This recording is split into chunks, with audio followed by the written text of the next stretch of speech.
Hi students, I just thought I'd give you one more shot at this one because I've now drawn up the lamp as its assembled parts, and I just thought I'd show you some of the measurements and things because some of them are a little bit tricky. So the first thing you need to be able to do is go into each of the individual drawings and then export them. As you can see, I've got them down on the bottom of the screen here. All the different parts that we've done, export them and download them.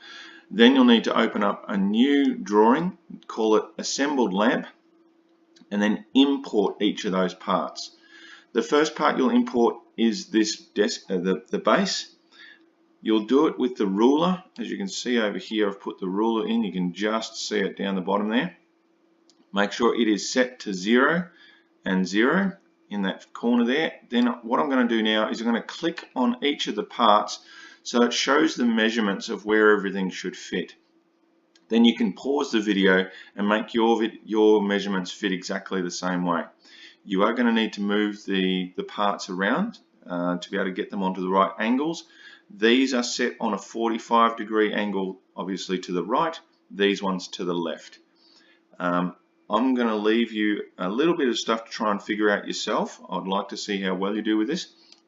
So here goes with just clicking on the measurements. That's the right hand arm. That's the left hand arm. There's the upper right, the upper left. And move around so we can get this pivot here. There's the measurements for that pivot. This pivot,